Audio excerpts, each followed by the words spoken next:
আরে ম্যাডাম জি, হ্যাঁ কি হয়েছে? আমি একটু বাইরে যাচ্ছি, আমার বাচ্চাকে একটু রাখতে পারবেন? আরে না না, আজকে তো আমার সারাদিন প্রাইভেট আছে। আরে thank you thank you thank you. আপনি দাঁড়ান না, এই বান্দরকে আমার বাসায় রেখে গেছে, ও তো আমার মাথা খেয়ে ফেলবে। ম্যাডাম আপনাদের সোফাটা তো অনেক ভালো, আমার স্টুডেন্টরা কখনো সোফায় বসেনি, আরো সোফায় বসে নাচতেছে। আপনি ওই যা নিচে বস, পুরো সোফাটাকে ময়লা করে দিয়েছে। ম্যাডাম এটা কি? আরে বাবা এটা ব্যাগ। আচ্ছা এটা আমি বাসায় নিয়ে যাব। তোর বাবা কিনে দিয়েছে নাকি যে বাসায় নিয়ে যাবি?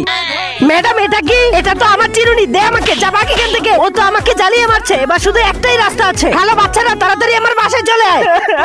আরে ম্যাডাম কি হয়েছে? এত আর্জেন্ট কেন রেখেছেন? কি বলবো, প্রতিবেশী তার বাচ্চাকে আমার বাসায় রেখে গেছে আর ও আমার মাথা খেয়ে ফেলছে। আরে ম্যাডাম আপনি টেনশন কেন করছেন? আমরা ওকে এখনই ভাগিয়ে দিব। যাও যাও বাবা, দোয়া রইলো আমার। ভাই ম্যাডামকে তো বলে দিয়েছে, কিন্তু ওকে ভাগাবো কিভাবে? আইডিয়া, চল আজকে দেখবো কে কে শয়তানকে হারিয়ে আল্লাহকে ভালোবাসে। যারা আল্লাহকে ভালোবাসে তারা ভিডিওতে লাইক আর চ্যানেলটিকে সাবস্ক্রাইব করে দাও। শয়তানকে ভালোবাসলে লাইক সাবস্ক্রাইব কিছুই করতে হবে না। ম্যাডাম বাঁচান বাঁচান, কেউ তো বাঁচান।